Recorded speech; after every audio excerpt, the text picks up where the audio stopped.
Salut à tous les frérots, j'espère que vous allez bien et que tout se passe pour le mieux de votre côté. On se retrouve aujourd'hui pour la deuxième vidéo, le deuxième talk en compagnie du grand Esteban. Salut frérot, comment ça va? Salut, très content de refaire ce concept pronostic avec toi. On va se régaler sur un championnat qu'on apprécie tous les deux.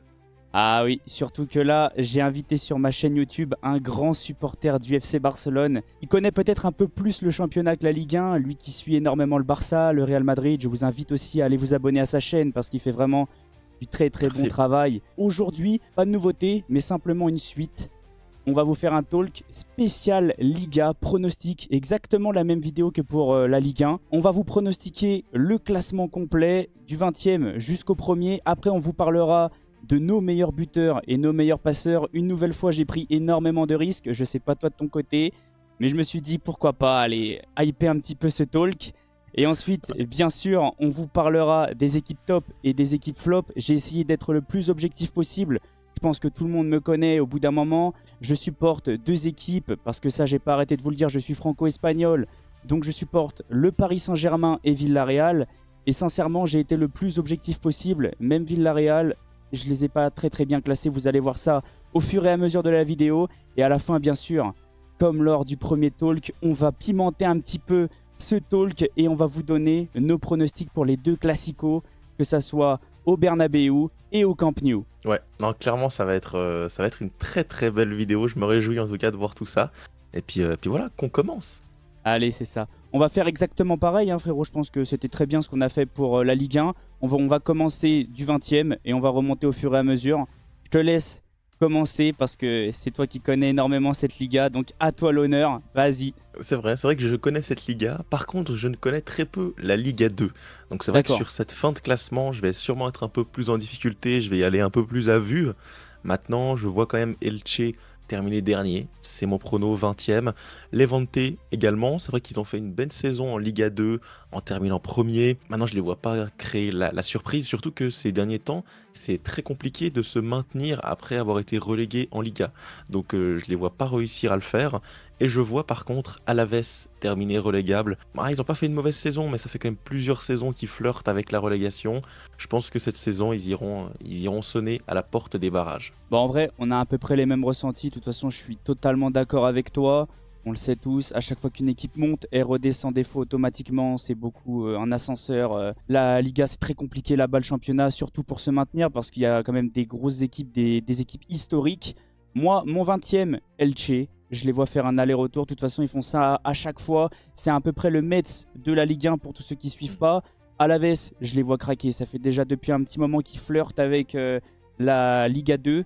Et je vois Oviedo de mon côté aussi descendre. Je vois deux équipes en fait faire un aller-retour. Peut-être que je vais me tromper. Je les ai pas assez suivis cette saison. Surtout Oviedo, Elche, je les connais pas mal. Mais ouais, je vois deux équipes faire un aller-retour. Ouais, on est d'accord sur deux équipes. En tout cas, moi, c'est Levante Elche. Oviedo, je les vois créer la petite surprise et réussir à se maintenir. C'est vrai que j'ai pas non plus tout suivi d'Oviedo clairement, mais j'ai quand même regardé le match d'accession à la Liga. Il y avait le barrage, les résumés. J'ai un peu suivi le périple de cette équipe pour parvenir finalement, après des années, à cette Liga tant voulue. Je pense qu'avec ce stade, avec, je sais pas, il y a un engouement qui me paraît sympathique. Donc, pour la belle histoire, je les vois se maintenir. Derrière eux, par contre, des histoires un peu plus moches, hein. L'Espagnol et Retafe, on est sur deux équipes un peu plus moches. Mais je les vois quand même se qualifier, se maintenir. Comme d'habitude, ils arrivent toujours à se frayer un chemin en Liga. Je suis entre guillemets à peu près du même avis. Alors par contre, je vois le Celta Vigo complètement craqué, eux qui ont sorti quand même une très belle saison. Hmm. Je crois qu'ils ont fini 8e. N'hésite pas à me Ils terminent reprendre. 7e. Ok, je sais pas. Donc moi je les vois peut-être craquer un petit peu en Liga et finir 17e. Pour rebondir, ils ont fait quand même quelques achats intéressants. Moi, j'ai vu qu'ils ont acheté Jude Gla. Tu sais, l'ancien du Barça qui est passé par Bruges et qui avait fait des belles choses au club Bruges, même en Ligue des Champions. Bon, s'ils gardent Jude Gla, s'ils gardent l'ancêtre Aspas, Mingueza derrière, pourquoi pas? Pourquoi pas maintenant? C'est vrai qu'avec l'accumulation des matchs, ça va être compliqué pour cette équipe. Je te rejoins sur ça. Ouais, bah, j'ai cru entendre qu'Aspas allait peut-être partir. Donc c'est pour ça aussi que ça m'a fait un petit peu douter. Je ne sais pas, je sais que c'est quand même le joueur expérimenté de cette équipe qui ramène un plus. Donc moi je les vois craquer. Je vois 16e Majorque parce que eux à chaque fois ils flirtent aussi avec la relégation. Cette saison, c'était une belle surprise parce qu'ils m'ont quand même Oui. impressionné, même s'ils ont joué avec un football que j'apprécie pas tant que ça, avec un bus, défendre à 5 derrière. Et ensuite, je vois aussi pour moi, alors j'ai pas envie de critiquer, mais la poubelle de la Liga, l'Espagnol Barcelone, j'aime pas trop non plus. Je suis pas très fan de comment ils jouent. À chaque fois que nous on les affrontait avec Villarreal, c'était une catastrophe. Mettre le bus, arracher les joueurs, moi sincèrement ça m'intéresse absolument pas. Donc ouais, je vois Vigo 17, Mallorca 16 et Espagnol 15e. Ok. Eh ben écoute, j'enchaîne avec donc mon 14e. Je vois Séville. Séville, club Ok, historique de Liga, qui a fait une saison calamiteuse, hein, qui n'arrive pas à s'en sortir dans cette Liga. Ils ont fait 17e à 1 point du premier relégable, donc la catastrophe a été évitée. Ils vont remonter dans le classement, mais pour moi pas assez pour aller taper un top 10, donc je les vois 14e. 13e, plutôt pour les mêmes raisons, Majorque, après une belle saison, je les vois un peu redescendre. Et le Celta Vigo, je les vois maintenir quand même un niveau moyen ok. supérieur à ces équipes-là, donc je les vois 12e. Ok, bon, après c'est très cohérent. Moi 14e, la deuxième poubelle de ce championnat, Retafe. Ce club-là, moi j'en peux plus. La J'en peux déchetterie. plus. Ah ouais, c'est une catastrophe. Et je pense qu'il commence vraiment à écœurer pas mal de supporters de toutes les équipes. Tout le monde se plaint. C'est une équipe qui bouchait tout simplement. Ça découpe dans tous les côtés, ça joue pas au football. Et ça arrive à se maintenir malgré tout depuis quand même pas mal d'années. Hmm. Je les vois dans le ventre mou de cette Liga. 13e, c'est Vigue. Parce que financièrement, on le sait, c'est très compliqué pour ce club. Je pense qu'ils vont quand même réussir, quand même, comme tu as dit, à remonter un petit peu, à pas être... Ah, j'espère pour eux quand même, hein, ouais. Ouais, parce que sinon, ça pourrait devenir très inquiétant. Et moi, ma petite surprise, je vois Levante réussir à accrocher à peu près le milieu du tableau en Liga et finir 12e. Je prends un petit risque, mais moi, j'aime bien cette équipe. Je les ai trouvés quand même très intéressants en Liga 2. Ça développe quand même un football plutôt cohérent. Et en plus, c'est collé à Villarreal. Et je sais qu'à chaque fois, eux, c'est pas une équipe qui fait quand même des allers-retours comme Elche ou autre en Liga. Non, ce serait vraiment une belle surprise, ce serait une belle surprise pour le coup. 11e, j'attaque avec Girona.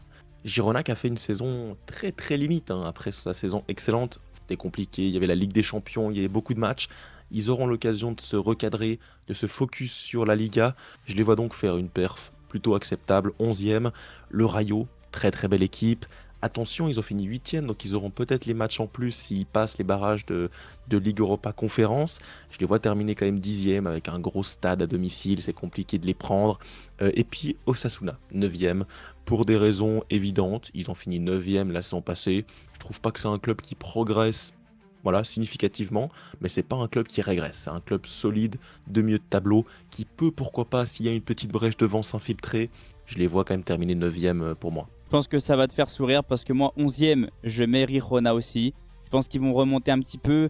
On l'a ressenti jouer la Ligue des Champions en même temps. Ah C'était oui, peut-être un petit point négatif pour eux. Je les ai sentis très vraiment compliqué, très très compliqué. fatigués en Liga. Un petit peu craqués alors que pourtant, ils avaient quand même un très bel effectif. Même s'ils ont vendu pas mal. Mais ils avaient quand même récupéré Danyuma qui vient de Villarreal. Mais non, Ils finissent aussi à 1 point de la relégation, hein, c'est vrai. du premier relégable, hein. Ils ont évité la catastrophe, clairement. Ouais, c'est un petit peu comme Séville, 10e, comme toi, le Rayo. Parce que je trouve quand même que c'est une très belle équipe, surtout à domicile. Compliqué de les Oui, prendre là-bas. Nous, Villarreal, on a été mis en difficulté. Je crois on s'est imposé 1-0 dans les derniers instants avec un carton rouge pour le Rayo. Sincèrement, toujours bourbier c'est là-bas. ouais, c'est une belle équipe. Pour moi, moitié de tableau comme d'habitude. Et 9e, une équipe qu'on parle pas beaucoup en Liga, mais moi que je trouve quand même très intéressante, surtout à domicile. J'ai mis comme toi, Osasuna. Sincèrement, à domicile, c'est compliqué aussi de jouer là-bas. On a eu du mal, nous, Villarreal. Je crois qu'on a fini en 3 partout alors qu'on était mené 3-0. Très peu de personnes en parlent, mais moi je trouve quand même que c'est une très belle équipe de Liga. Oui, c'est très solide. Je les vois aussi faire 9e. On a les mêmes pronos pour Ouais, les trois qu'on vient de dire, donc c'est plutôt marrant. 8e, je pense que tu t'y attends. C'est ton club, c'est Villarreal. On a un début de mercato, bon, qui est pas inintéressant, mais qui est quand même assez inquiétant pour moi à niveau de l'effectif. En fait, vous perdez beaucoup de monde. Je pense quand même que vous allez recruter, mais il y a quand même la Ligue des Champions à jouer également. 8 matchs. Je pense que ça va être un peu trop pour ce groupe, pour réellement maintenir le cap, que ce soit en Ligue des Champions, mais même en Europa League. Moi, je ne vous vois pas vous qualifier. Donc, je vous vois 8e, Bilbao 7e. Ça va être compliqué. Ils vont probablement perdre Nico Williams. On sait, c'est une équipe qui, pour moi, Ils Je sont suis à pas peu vraiment près dans la même convaincu. situation que nous, en fait, hein. Exactement, sur les 2 tableaux, est-ce qu'ils auront l'effectif? On sait qu'ils ont une structure de recrutement très spécifique, que des joueurs basques, et Ouais, cetera. Est-ce c'est que ça vrai. va suffire? Je pense pas, donc je les vois 7e. Et puis 6e, le Real Betis, qui fait un copier-coller. Ils auront l'Europa League, je pense pas que ça va les gêner réellement. À domicile, très solide, ils peuvent surfer sur une continuité des joueurs forts. Isco, qui revient très bien. Donc franchement, je les vois faire une belle saison. Ok, bah, de toute façon, tu m'as regardé quand t'as dit Villarreal, je suis du même avis que toi. J'ai peur qu'on tienne pas la cadence. Donc oui, Hmm. je suis objectif et je mets Villarreal 8e. Je suis très inquiet. Sincèrement, je pense qu'on le voit sur mes réseaux et surtout sur Twitter. Je suis en panique totale. Au moment où on vous tourne la vidéo, j'ai vécu un enfer. On a perdu Baena qui a officiellement signé à l'Atlético de Madrid pour 55 millions, je crois. Juste après, on perd Barry qui va signer à Everton. Normalement, quand on se qualifie en Ligue des Champions, on doit renforcer son effectif et pas perdre des cadres. Là, moi, ça m'inquiète fortement. Je pense pas que notre effectif va être capable de jouer la Liga, la Ligue des Champions, la Coupe du Roi. Voilà, c'est beaucoup trop Ouais. pour un effectif réduit. Après, au moment où on vous parle, on a juste recruté Molero qui vient de Las Palmas. Ça va, c'est quand même un très bon joueur, peut-être pour pallier le départ de Baena. Maintenant, est-ce qu'on va encore recruter? Bonne question, mais au moment où on vous parle, je suis très inquiet. Donc moi, je nous mets 8e. Ensuite, la Real Sociedad qui va peut-être remonter un petit peu. Moi, je les vois 7e. Et Bilbao, ils sont à peu près pareils que nous. Ils vont perdre peut-être Nico Williams qui va signer au FC Barcelone. Ils s'en sortent à chaque fois, mais c'est très Oui. compliqué comme comment ils renforcent leur effectif. Je sais pas comment ils font. Bon, j'attaque avec mon 6e. Non, 6e, je l'ai déjà donné. Betis, 5e, pardon. Je vois la Real Sociedad. Je les vois faire une meilleure saison. Tu l'as dit, ils sortent d'une saison catastrophique. Le coach a été viré. Ils finissent 11e. Ouais, c'est clairement un échec. Par contre, voilà, je trouve qu'il y a quand même de la qualité dans l'effectif. Des joueurs comme Kubo. Voilà, tu vas perdre Zubimendi au milieu de terrain. Ça va être compliqué, mais tu as quand même des Bryce Mendes. Tu as quand même des Oyarzabal. Tu peux, pour moi, sur un match par semaine en Liga, jouer un top 5. Voilà, ça, Ok. je serais assez déçu que cette équipe refinisse top 8, top 9. Pour moi, c'est une équipe quand même sur les dernières années qui nous a habitués à faire des bons résultats. Donc je pense qu'ils retrouveront ça la saison prochaine. 4e, pour moi, c'est la surprise de ma saison. C'est Valence. Valence qui a très très bien terminé la saison avec beaucoup de victoires. Ils ont même, pourquoi pas, rêvé de l'Europe à la fin. Finalement, ça l'a pas fait. Ils terminent 12e, assez loin. Mais franchement, voilà, j'ai bien aimé. De la jeunesse, de la fougue, un match par semaine également.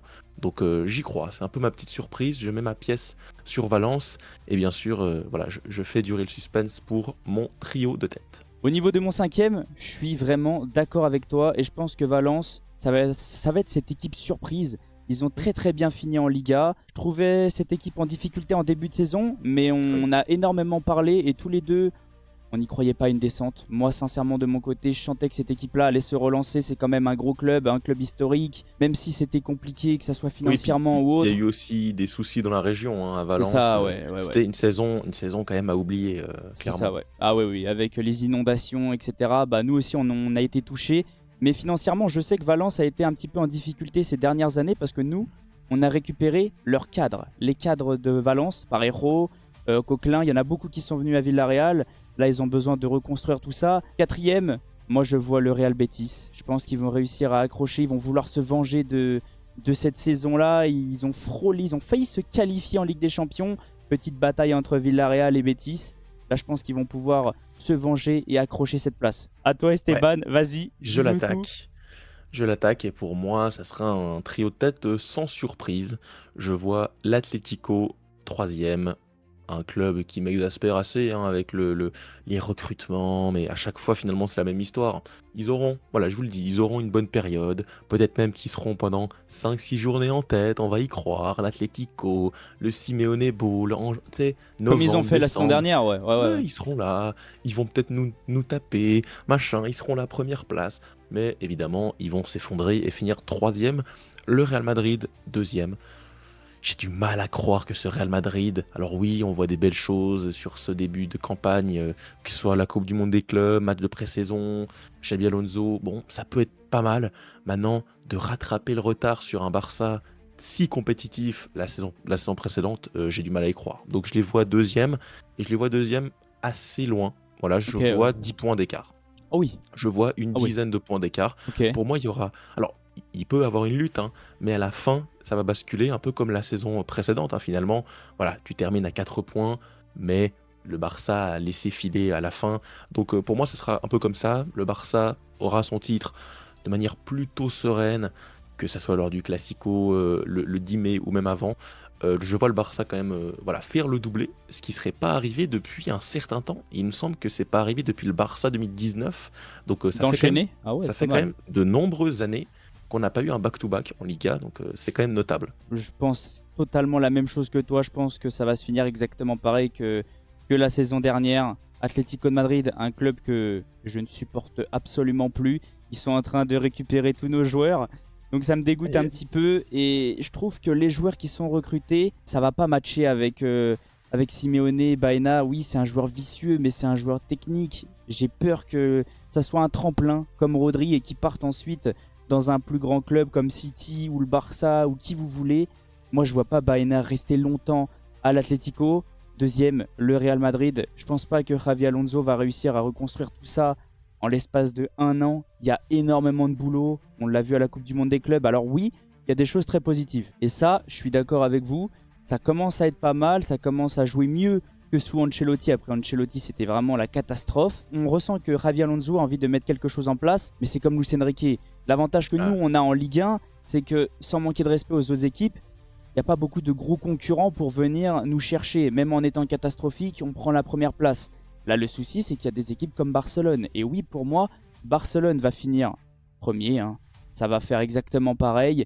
Mais je pense que là, avec peut-être l'arrivée de Nico Williams, avec un nouveau gardien, Joan Garcia, je trouve l'effectif un peu plus cohérent. Ils ont renforcé à des postes où ils étaient en difficulté. Moi, je vois Barcelone clairement finir premier et sans difficulté, je pense comme toi. Et je mmh. pense même qu'ils vont peut-être accrocher la première place à la 4-5e journée et ensuite ils vont la garder jusqu'à la fin. OK, donc tu vois un cavalier seul, Ouais, du ouais, ouais, Barça. ouais, ouais. C'est vrai qu'au vu aussi du calendrier, des 10 premières journées que je trouve plutôt abordables du Barça, j'ai l'impression qu'on pourrait véritablement se mettre en route très tôt. En Ouais, plus, on a quand même, une pré-saison énorme comparé au Real qui va finir très tard avec la coupe du monde des clubs. Là, les gars du Barça, ils sont en vacances, depuis 2 mois, donc ils vont je pense, enfin j'espère, qu'ils vont débuter pied au plancher avec un nouveau groupe, l'envie, la vengeance de la saison précédente sur la Ligue des Champions, mais aussi sur la Ligue 1. Il faut récupérer encore ce titre. Moi aussi, je vois le Barça. Pour moi, la saison passée, c'était le Real qui était favori. Cette saison, bah maintenant, tu es le chassé, entre guillemets. oui, T'es le totalement. Oui, favori, bah oui. t'es attendu. Le Real aussi est attendu, bien sûr, hein, c'est le Real. Mais pour moi, tu vois, tu parlais de Xabi Alonso. Pour moi, là, le chantier, il est trop grand. Ouais, Il y a ouais, trop de totalement. Ah oui, chantiers. je suis Il y d'accord a avec trop toi. de chantiers. Ouais. Il pourra le faire, mais là, il y a trop de choses. Il y a trop de choses sans le ballon, avec Ah ballon. ouais, ouais. Et on peut le dire, ça peut tenir si t'as pas d'équipe qui sont monstrueuses en face, mais là, t'as quand même une équipe en face. Enfin, moi, tu sais, que plus le temps passe, plus j'ai l'impression qu'on minimise un peu le Barça. Le Ouais, Barça, non. il y a un monde où il faisait triplé, où il prenait la LDC. Enfin, c'est quand même une équipe qui était très très solide. Et Hansi Flick, Donc, c'est sa deuxième année, hein. ah oui, ça va être la deuxième année. Tu vas te renforcer. Donc, pour moi, le Barça sera encore meilleur. Mm. Je vois pas comment le Real peut le faire, même si ouais, ça reste la Liga, ça reste les arbitres, on les connaît. Je reste prudent, mais je vois quand même le Barça premier, je suis d'accord avec toi. Entre guillemets, comme la Ligue 1, on a à peu près les mêmes avis, hein. Ça change Ouais. pas. On suit le football, au bout d'un moment, on sait comment, entre guillemets, ça va se terminer. Alors, c'est possible qu'il y ait des surprises. C'est possible que Villarreal descende littéralement en fin fond de la Liga et que ça soit l'Atlético de Madrid premier, bien sûr, hein. On n'est pas, Ah, ça, c'est moins possible, ça. on n'a pas une boule de cristal, mais des fois, ça peut aller très Ouais, c'est vite vrai. dans le football. Maintenant, on va pouvoir attaquer notre top 3 buteurs. Je te laisse commencer pour le troisième. Franchement, vous allez être déçus, j'ai pas pris trop de risques, et je crois que c'est le top 3 de la saison précédente. Donc j'ai mis Rafinha troisième. Ok. Je pense qu'il va surfer sur sa dynamique, j'espère. J'espère aussi qu'il va être un peu recentré dans l'axe. Pourquoi pas des fois jouer neuf. Ouais. Je sais pas, je vois vraiment quelque chose d'arriver avec Rafinha, la même chose en profondeur, cette envie de marquer. Donc je le vois marquer 23 buts et terminer Ok. troisième. Moi, de mon côté, je pense qu'il sera de retour une nouvelle fois, même s'il commence à prendre de l'âge. Lewandowski, je le mets à 20 buts. Ça reste quand même un numéro 9. En plus, il est accompagné de Rafinha, Lamine Ouais. Yamal, Nico Williams, Pedri. Je vois pas comment il peut faire pour ne pas marquer, même s'il a bientôt 40 ans, les gars. Il a juste besoin de tirer au but. C'est un vrai numéro 9, donc je pense qu'il sera encore présent dans ce top 3. Ouais, non, clairement, je suis d'accord. Lewandowski, c'est même mon deuxième, en fait. Et Ok, ouais. attention, il a pas non plus 40 ans, hein. Il a 36? 36 ans. Oh, Il a ça va. 36 ans. Ok. Pour moi, il peut encore se débrouiller. Oui, oui. J'ai été très critique avec Lewandowski, mais même en étant critique, Il il est termine à deuxième. plus de 25 buts. Voilà, donc en fait, pour moi, il va mettre 25 buts, il va être deuxième, mais je serai encore frustré, je serai Oui, bien encore sûr. critique parce qu'il va louper énormément de choses. Parce qu'on le Mais connaît, en fait, on sait en son fait, niveau, ouais. On connaît son et niveau. oui, t'es neuf au Barça, C'est tu ça. vas être alimenté par les meilleurs passeurs du monde. Lamine Ah, ouais. Yamal, Pedri, ça va être un bordel monstre autour de toi. Tu vas mettre 25 buts en fait. Ouais. Donc voilà. Moi, je vois. Alors, je dirais même pas une petite surprise, mais je pense qu'il va commencer peut-être à mettre son empreinte dans cette Liga. Je vois Alexander Sorloth à 24 buts. Des fois, il est capable d'être complètement invisible et des fois, il est capable de nous sortir des quintuplés. Tu sais pas comment. Moi, je vois ce joueur peut-être commencer à être un peu plus titulaire. Griezmann commence à prendre de l'âge. Ouais. Peut-être que l'Atlético va se reposer de plus en plus sur lui. Il va avoir un Alex Baena dans son dos qui connaît énormément de Villarreal. Et moi, je me souviens quand les deux combinaient ensemble, Baena sait exactement où placer le ballon pour que J'ai des Sorloth bons puisse souvenirs, marquer. hein. Ouais, moi aussi contre le Real Madrid où on perd 4-0 et qu'à la fin ça fait 4-4. Donc oui, Moi j'ai des souvenirs d'un match sombre en février. le 5-3. Oui, Oui, voilà. Je pense qu'on sait comment les deux jouent ensemble. oui. Je pense que c'est voulu aussi de recruter Baena pour Sorloth. Ils savent jouer ensemble, donc moi ouais, je le vois deuxième à 24 buts. Ouais. Par contre, pour moi, premier, en fait, il n'y a pas tellement de débat. Il y aura Ok. pour moi, les médias vont créer une sorte de rivalité. Enfin, en tout cas, s'il y a rivalité, je trouverais ça presque un peu minable pour Mbappé d'être challengé par Lewandowski pré-retraite, quoi. Pour Oui, moi, totalement. Mbappé qui rentre dans son prime, qui est dans son prime, qui met ses buts. Est-ce que ça aide le collectif ou non? C'est pas le débat aujourd'hui. On Il va verra. mettre ses buts. Et il Ouais, mettra ses buts en Liga. Il totalement. mettra ses pénaltys, il mettra ses tapines, il mettra ses buts de loin. Et il mettra pour moi 33 buts. Ah oui, t'as été... Ah ouais, ok. Ouais, Moi, pour moi, il met une vitesse ok. au deuxième. Ok, parce que moi là-bas, je me suis dit, je prends peut-être un risque à mettre Mbappé en numéro 1. J'ai mis 27 buts. Alors Ah ouais, non, 33, non. ouais, ok. Ouais, tu vois vraiment être le Ouais, leader de cette équipe du Real Madrid. Tu peux ouais, parce que vraiment être au-dessus de Vini, au-dessus de tout le monde. en fait, tu vois, on parlait du Barça qui a beaucoup de différents buteurs. Ouais, Il y a Rafinha qui marque beaucoup, Lamine peut-être qui va un peu plus marquer, un Nico Williams, voilà, Olmo également. Bah, j'ai l'impression qu'au Real, il n'y a pas grand monde qui va marquer, quoi, en fait. Vinicius, il est sur une pente qui glisse depuis plus d'un an. c'est vrai que c'est très compliqué. Rodrigo, je suis pas Peut-être sûr sur le qu'il soit là. départ. Ouais. Je suis pas sûr qu'il soit là à la reprise. Et donc, bah, finalement, il reste quasiment personne. Donc, pour moi, Mbappé Peut-être est la obligé de surprise marquer. Garcia. Peut-être la surprise Peut-être. Garcia. On verra bien. Peut-être, mais dans tous les cas, je ne le vois pas marquer 30 buts. Ok. Donc Mbappé, pour moi, ouais, très seul, et il va marquer ses buts, en fait. Ok. Bon, on est à peu près pareil hein, sur le top 3. Moi, je mets juste Sorloth et toi, c'est Rafinha, c'est ça? Donc, on Ouais. ressent à peu près la même chose. Passons maintenant aux passeurs. Tu veux commencer ou je commence pour les passeurs? Tu peux commencer, je crois qu'on a le même troisième. Ok, bah, j'ai mis Pedri à 10 passes D. Pedri, il est sur une autre planète. Moi, alors pourtant, je suis pour Paris. Hein. Les gars, faut quand même reconnaître. Oui, Vitinha fait une saison exceptionnelle. Mais Pedri est tout simplement stratosphérique. Donc oui, je le vois. Troisième avec 10 passes D. Ouais, je lui en mets 12. Ok. Je lui en mets 12, mais en fait, je suis d'accord avec toi, et c'est typiquement Ouais, le joueur qui peut terminer à 20 passes, en fait. ouais c'est ça. En fait, si les attaquants marquent, en fait, il peut être à 25 passes D. C'est ça. Il a un nombre de bons ballons dans la surface pour Lamine qui termine pas, Levan qui termine pas. En fait, c'est un joueur qui fait des passes énormes à tous les matchs. Donc je le vois quand même avoir un bon total. Je le vois avoir 12 passes et être troisième. Ok, moi, numéro 2, petite surprise, j'ai pris un petit risque et j'ai mis Arda Güler à 11 passes D. Moi, je trouve qu'il va peut-être être le leader de ce milieu du Real Madrid. J'aime beaucoup ce que je vois à la Coupe du Monde des clubs. J'ai l'impression que Ravi se repose beaucoup sur ce joueur.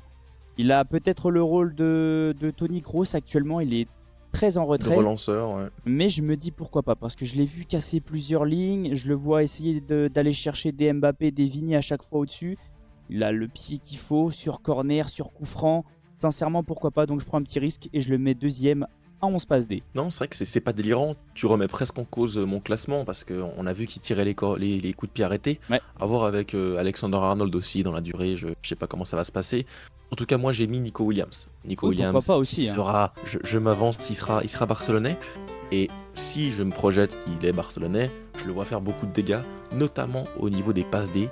C'est pas un joueur que je vois beaucoup marquer, peut-être un peu plus sur l'aile avec un Rafinha dans l'axe. Bah, par contre, je le vois distiller de bons ballons. Voilà, déborder, c'est sa qualité principale. Faire la différence, centrer en retrait, centrer, donner des bons ballons. Dans cette offensive qui est énorme du Barça, où il y a beaucoup de qualité au mètre carré, pour moi, tout le monde aura beaucoup de passes D.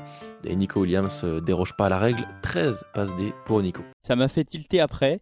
Parce qu'à la base, j'ai pas trop calculé pour Nico. J'ai dit ouais, c'est normal, machin. Parce que même moi, j'ai l'impression qu'il est déjà au Barça. Les gars, au moment où on vous parle, c'est pas encore fait.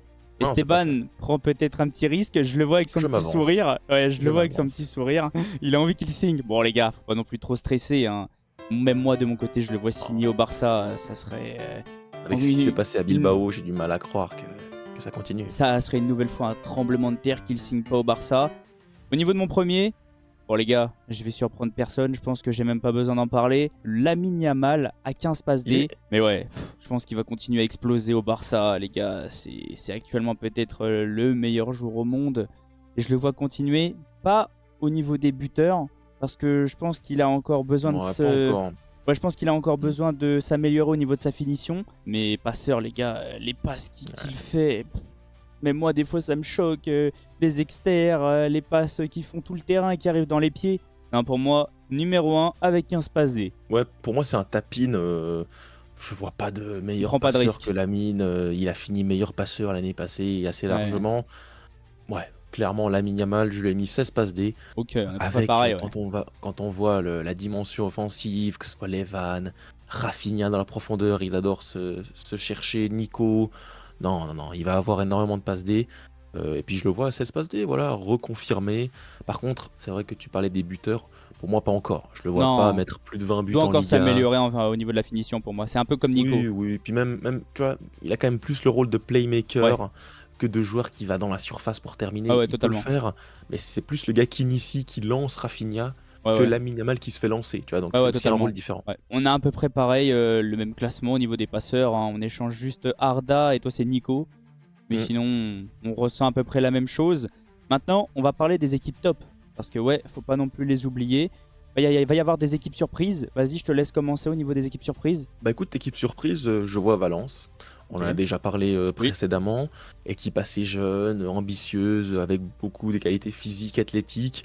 Je les vois réussir à faire une belle surprise, à intégrer le top 4 et donc jouer la Ligue des Champions. Wow, ça doit Mais faire oui. un petit moment que C'est vrai que Valence ça n'a pas joué remonte, hein. la Ligue des Champions. Pour moi, ça serait une vraie bonne surprise. Tu vois, je serais bon. La Liga, ça ferait du bien qu'un club comme Valence, historique, grand stade, qui va bientôt changer. C'est bientôt la fin du stade Mestalla. Donc voilà, j'aimerais que ça soit Valence. Et puis, petite surprise bonus, Oviedo, qui est oui. dans mon bracket, arriverait donc à se qualifier, incroyable. Voilà, j'espère que ce soit Oviedo. Et Valence également, que ça me ferait plaisir en tant que fan de la Liga, de revoir un Valence assez fort. Une nouvelle fois, le même ressenti pour Valence, hein. On ressent la même chose. Par contre, on échange un promu. Toi, t'as mis Oviedo. Moi, j'ai mis Levante, que je mets 12e. Alors, il y en a qui vont me dire, c'est peut-être pas une surprise. Moi, de mon côté, je dis si quand même, parce qu'ils viennent de la Ligue 2. Ils ont besoin un petit peu de rebâtir un petit peu tout l'effectif. Mais ça reste une équipe quand même qui reste solide et qui a déjà joué en Liga quelques années. Mais je les vois créer une petite surprise et quand même arriver à la 12e place. Je trouve ça quand même très intéressant pour une équipe qui monte. Non, clairement, ça serait une belle surprise de passer d'une promotion à une 12e place. Donc très très solide, je suis d'accord avec toi, si ça se fait, c'est une surprise. Maintenant, on va parler des équipes flop. Là, ça va me faire très mal. Je te laisse commencer, mais ça me tire un petit peu au niveau du cœur. J'ai le petit duo gagnant, Bilbao-Villarreal. Deux équipes que je vois plutôt en difficulté la saison prochaine pour des raisons multiples, pour des raisons similaires, la Ligue des Champions. Ouais, la Ligue des Champions qui va faire mal pour moi à ces deux équipes. Par contre, voilà, pour moi, c'est pas un flop en LDC. pourquoi pas faire un parcours. Mais en Liga, je pense que ça va être plus compliqué pour ces deux équipes, ces deux clubs. Ouais, je les vois pas non plus sortir du top 10, hein, n'abusons pas. Mais voilà, hors top 5, hors top 6, ça serait déjà un flop, hein, pour ces deux équipes. Je suis totalement du même avis que toi. Oui, c'est vrai qu'ils sont un petit peu dans la même situation. C'est très similaire. Que ce soit la Ligue des Champions. En plus, ils vont perdre peut-être le top joueur de leurs équipes. Villarreal, c'est Baena. Bilbao, c'est Nico. Donc oui, ça risque d'être compliqué. Mais moi, j'ai mis Villarreal. Ça m'arrache le cœur. Mais les gars, au moment où je vous parle, je suis en panique totale. Je suis pas du tout confiant. Je suis en train d'essayer de voir les informations. Mais pour le moment, d'après quelques informations, Villarreal ne cherche pas encore à recruter et surtout à vendre. Je sais pas pourquoi, pourtant j'ai l'impression qu'on est plutôt bien au niveau des finances. Et la deuxième équipe, j'ai mis Séville. Parce que je les vois encore dans le ventre mou, je les vois en difficulté cette saison. Donc ouais, moi j'ai mis le FC Séville avec Villarreal dans mes flops. C'est vrai que j'ai pas mis Séville parce que limite, c'est un peu la normalité, quoi, de Ouais, c'est vrai les voir en flop. Mais c'est vrai que ça serait quand même un flop. On va commencer un petit peu à pimenter ce talk. On va parler des pronostics classicaux. Real-Barça, Barça-Real, le match aller au Santiago Bernabéu, le match retour au Nou Camp. Le Barça récupère son stade. Je vois le sourire de Esteban. Je pense que ça va clairement leur faire du bien de jouer là-bas. Même s'il n'est pas terminé, les gars, c'est tout simplement exceptionnel. Je crois que c'est 60 000 places. Ouais, 60 000 au début de la saison, je pense que ça va même augmenter. Ça va être véritablement un plus pour ce Barça. C'est vrai que la saison passée, on a fait 6 sur 6. Donc c'est quand même intéressant à noter. En tout cas, je me lance pour le premier Classico qui sera au Bernabéu en octobre. Je vois le Barça l'emporter sur un score un peu plus serré que l'année passée où il y avait eu 4-0. Pour moi, il y aura 3-2 cette saison. Ça sera un match plus accroché. Pourquoi pas un scénario un peu incroyable. Mais au final, pour moi, le Barça a trop d'armes à l'heure actuelle, quoi. Je vois pas comment le Real peut inquiéter. Même à domicile, je vois le Barça supérieur. Je suis à peu près du même avis que toi. Je pense que ça va être très serré au Bernabéu. Je vois aucune équipe s'imposer. Moi, je vois un match nul, 2 buts partout. Mais c'est très proche, hein. Ça va se jouer à un but.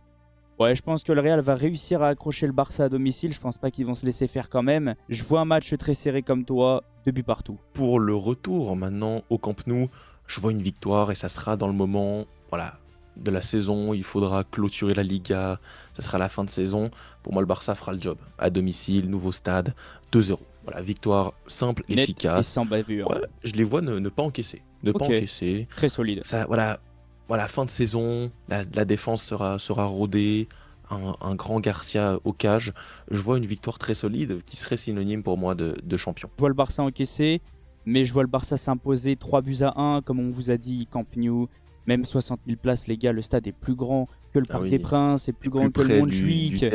Ouais, c'est quand même une grosse atmosphère. Moi, sincèrement, jouer au Camp Nou, c'est pas du tout la même chose. C'est un stade mythique, c'est un stade historique, c'est un stade qui me fait paniquer, qui m'a déjà fait vivre des enfers. Donc ouais, je pense que à domicile, ils vont être ultra solides. Je crois même que c'est la première année de Lamine Yamal au Camp Nou en tant que titulaire. N'hésite pas à me reprendre. Oui, il a fait son entrée finalement. Il a fait qu'une seule entrée. C'était face au Real Betis où il était rentré 15 minutes. Mais sinon, il n'a pas joué au Camp Nou. Je me réjouis de voir ça parce que Lamine Yamal au Camp Nou titulaire, je pense que lui aussi est ultra hypé. Même toute cette génération, hein, Koubarsi, Rafinha. Enfin, Rafinha a fait une saison avant, mais voilà, c'est toute une équipe qu'on a envie de redécouvrir au Camp Nou. C'est vrai que c'est un stade qui est incroyable, hein, on l'oublie, mais moi je me réjouis véritablement. N'hésite pas à me reprendre, mais ça va être quoi la capacité maximale de ce stade? Ça sera 105 000 places. Ah ouais les gars, donc, ça sera énorme. Ça va être exceptionnel. Ah ouais, j'ai hâte qu'il soit fini. Je pense que vous aussi de votre côté, parce que ça prend un petit peu de retard. Mais déjà de rejouer là-bas, c'est exceptionnel. Moi, quand je vais voir Villarreal se déplacer là-bas, je vais paniquer, les gars. Je joue pas avec mon cœur.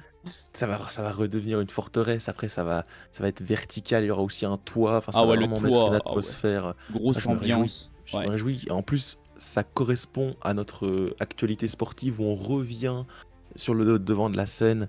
Il y a tout pour redevenir une top équipe, quoi. Voilà, on y est. En tout cas, bon courage à vous, hein, les gars. Bon courage au Barça. Nous, j'espère qu'on va réussir quand même à s'en sortir dans cette Liga très compliquée. Les gars, n'hésitez pas à aller vous abonner à sa chaîne. Au moment où on vous parle, il est bientôt à 4000. Ça serait bien quand même qu'il passe les 5000. Faites pas les radins. Faites-le péter un petit peu. On y va. Il fait vraiment du très très bon travail. N'hésite pas à laisser un petit message parce que je pense quand même qu'il y a des abonnés à toi qui sont là, ils commencent à te connaître. Ouais les gars, donc bah, bien sûr, donnez vos pronos. Moi j'ai bien envie Ouais, de voir vos pronos. Est-ce que vous croyez en notre Barça? C'est ma question. Et bien sûr, merci à toi aussi pour l'invite, hein. Toujours grand un plaisir plaisir, ces vidéos. C'est des vidéos, tu peux les regarder à la mi-saison, totalement. quand l'année est finie. C'est toujours très sympa de revenir dessus pour voir. Forcément, on aura dit des dingueries, donc Je le sens, c'est très sympa. je le Voilà, sens. c'est énorme. Donc merci bien sûr. Abonnez-vous à la chaîne d'MTO, gros taf également. Et on est tous dans ce train et on y va pour cette nouvelle saison. En tout cas les gars, merci à tous ceux qui sont restés du début jusqu'à la fin. Merci à tous ceux qui vont liker, commenter, partager et s'abonner. C'est grâce à vous qu'on en est là. Et on se retrouve très prochainement. Ciao les potes! Ciao les gars.